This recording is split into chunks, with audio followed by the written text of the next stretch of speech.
Hi guys, it's me again, your katindera ng Purok Tres. Ayan, so alam nyo na, magyayaw-yaw ako, 'di ba?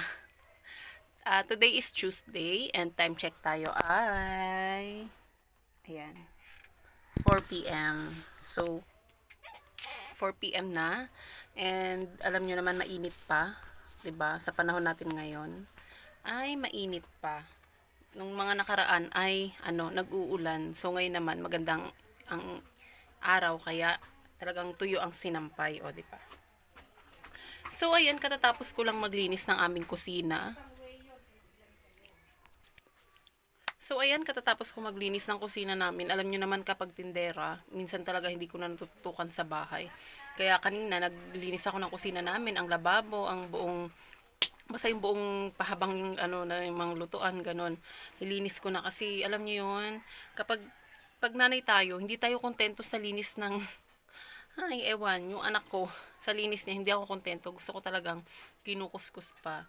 Syempre alam niyo naman, 'di ba, ang mga bata ngayon, basta makapaghugas lang ng pinggan yan, tapos wala nang pakialam yan sa mga pwedeng kuskusin pa dun sana sa loob ng ay dun sa may mga sa tiles, 'di ba? Para man lang pumuti. Puti yung tiles ko. Nako, nagtatagip-tip na sa itim. So kaya yon, naglinis ako, nilinisan ko siya, pati lahat, pinagpuanuhan ko talaga, as in talagang nilinis ko, kaya ang aliwalas ngayon tingnan nun. So ayan, alam niyo naman, ewan ko ba, basta gano'n na talaga ako, nai-stress ako kapag ang dumi ng bahay, kaya ay naku talaga. Ang dami ko pang lilinisin at marami pa talaga. Kaya pero hindi yun yung topic natin, no? Naisingit ko lang. So, ayan, habang waiting ako sa mga customers, kasi ganitong oras medyo pa ilan-ilan pa, mamaya pang dagsan yan pagdating ng mga 5. So, ayan. So, habang waiting, ang iyayaw ko ngayon, ang topic natin ay about sa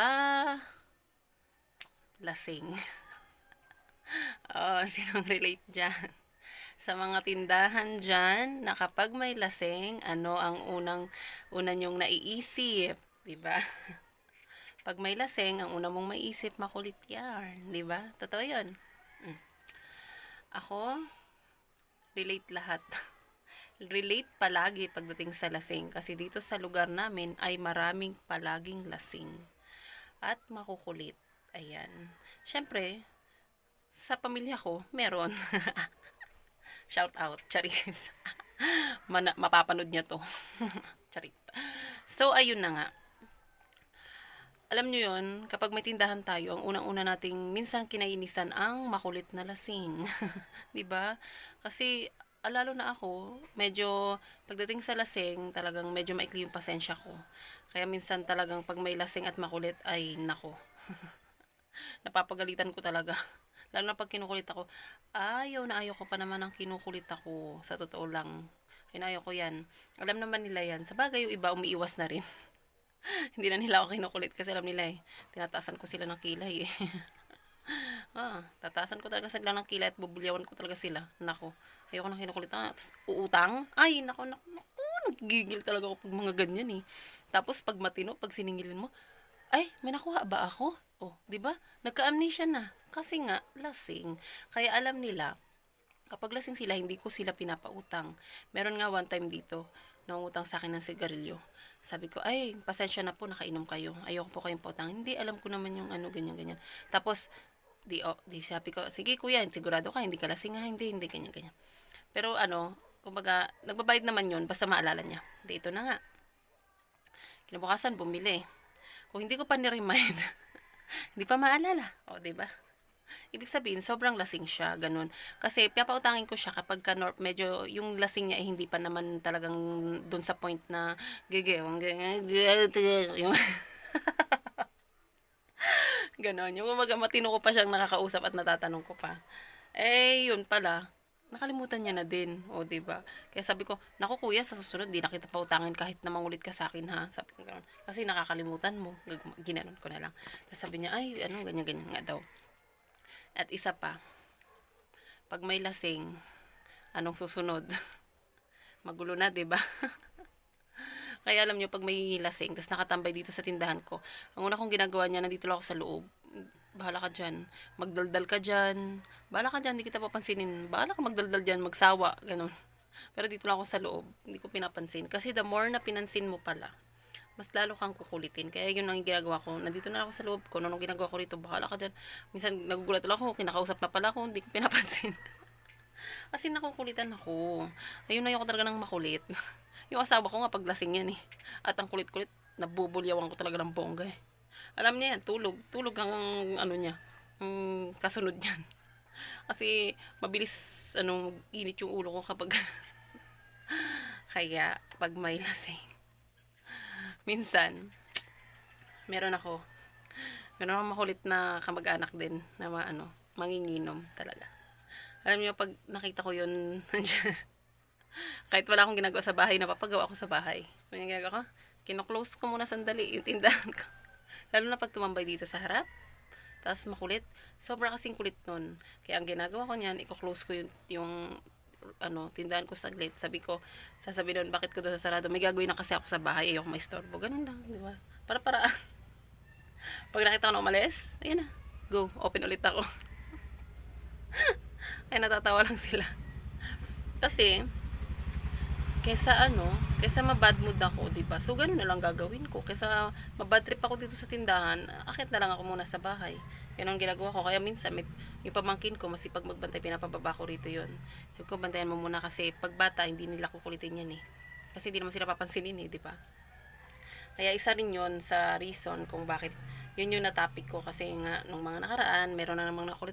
Tapos, alam nyo ba yun? Yung tipong, pag may kamag-anak kang may lasing, tapos magkukulit sa'yo rito, mangungutang, di mo pa utangin, alam mo sasabihin sa'yo, mayabang ka. Gaganunin ka na nun. Mayabang ka. Yan ang kadalasang naririnig mo, diba? Naririnig ko. Ako. Sino mang relate. Yun yung kadalasang naririnig ko. Diba? Isasabihan kang mayabang ka, porket may ganito ka na, porket ganyan ka. Ano bang feeling nila sa akin? Minsan nga sinasabihan ko na lang sila eh. Hindi ko yan nauutang sa ahente ko. Hindi namin nauutang sa grocery yan. Kahit nga kulang, 'di ba? Sa grocery, pag kulang yung pera mo, anong gagawin? Ililes mo yung items. Ibabalik mo yung items. Eh dito sa tindahan mo, pag di ka pinautang, galit pa sila. 'Di ba? Pag di mo sila pinautang, sila pa ang galit. 'Di ba? Tapos kung ano pang maririnig mo salita. Nung una ako, nung mga ilang taon pa lang, mga nag-uumpisa pa lang ako, mga ganyan dinidibdib ko. Dinidibdib ko yan kasi, syempre, bago pa lang naman tayo, ganun. Pero ngayon, ay, walang pake. Bala ka dyan. Manggalaiti ka sa galit sa akin, wala akong pake. Basta ako nagtitinda. Ganun. Makarinig man ako ng salita na ganito ako, ganyan ako. Bala ka dyan, dead man na ako. Bakit hindi lang naman ikaw ang customer ko? Diba? Tapos pag matino, ay, para anghel. Ang bait, diba? Ganon sila. Kaya, ayun, pagdating talaga sa lasing, anuhin natin yan eh. Kumbaga tayo na lang mag-a-adjust minsan. Pero pagdating talaga sa uutangan ako ng lasing, hindi ko pinapautang. Kaya, pasensyahan kami, ayun. Pero minsan, meron namang lasing din na kinabukasan, magbibilihan sa akin, tapos sasabihin niya sa akin, kinukulit ba kita? Gaganyan niya sa akin. Tapos, sasabihin niya, nangutang ba ako? Ganun. Naku kuya, hindi kita pinautang. Ay, thank you ha, kasi ganyan. Kasi hindi na nga daw nila alam kung ano yung mga ginagawa nila. Kaya sabi ko, kuya, kasi kapag sobrang lasing talaga, hindi ko na pinapautang. So yun, may mga ganong lasing, o diba? Mabait na lasing yun. Kasi, so ayan. May bumili kasi ng SIM. So, naubusan ako ng TNT. Smart ang in-offer ko pero mas gusto nila yung TNT. So, ayun na. O, diba? Kapag lasing talaga, mag-init man yung ulo natin, pero ang gagawin na lang natin, gagawa na lang tayo ng paraan para maiwasan natin, diba? So, ako, yun yung iniiwasan ko minsan, yung pag mayroon na talagang makulit, kasi diba, syempre may upuan ako sa harap, hindi mo talaga maiwasan na may uupo at upo, napadaan lang, ganun. Tapos, may upuan, mapapaupo yan. Yan, hanggang sa magkukwentuhan na sila, ganyan-ganyan. Tagal pa bago umalis. Kaya gano'n na lang yung ginagawa ko noon, no? Pero, pag kadalasan naman kasi yung mga hindi mo naman kamag-anak, hindi naman magkukulit sa'yo yun eh. Kadalasan talagang magkukulit sa'yo, yung kamag-anak mo. Diba kasi syempre yung mga yun, hindi mo matatanggihan, kumbaga hindi mo sila matatanggihan, tapos, kumbaga, alam nila eh. Alam naman, kamag-anak ko naman yan, kaya kukulitin ko yan, ganun. Di ba? Kaya, kadalasan talaga yung magbibigay ng stress din sa yung kamag-anak mo. Di ba? O yan, pero okay lang, di na ako nai-stress eh. Yan. So, yun na. May mga bumibili na, kaya hanggang dito na lang ang aking, yaw-yaw about sa usapang lasing. Ayan. Nakarelate kasi ako, kaya, kahapon kasi may nangulit sa akin, kaya, ayun, na pag-usapan natin, naging topic natin ngayon. So, yun yung naisip kong iyaw-yaw. So, yun lang, mga katindero at katindero ko dyan. Basta alam na, pag-usapang lasing, makulit. Ayun. Yun lang naman ang na-share ko. Mga karanasan, di ba, sa pagiging tindera natin, kung paano natin sila i-handle. So, yun lang naman, mga tindera at katindera ko dyan. Ay, hapon na, tumadagsa na ang mga mamimili, kaya hanggang dito na lang ang aking yaw-yaw. Thank you so much. Thank you for watching, and don't forget to follow and share nyo na rin po ang aking mga videos. React na rin po pala kayo. Nakalimutan ko, no? React nyo po. So, ayan, dahil nga maingay ng kapaligiran, shout out sa dalawang batang maingay. Ayan, oh. Ang ingay nila. Ayan. Ang ingay. Kaya sabi ko, hi, ang ingay nyo, mag-vlog ako. Charis.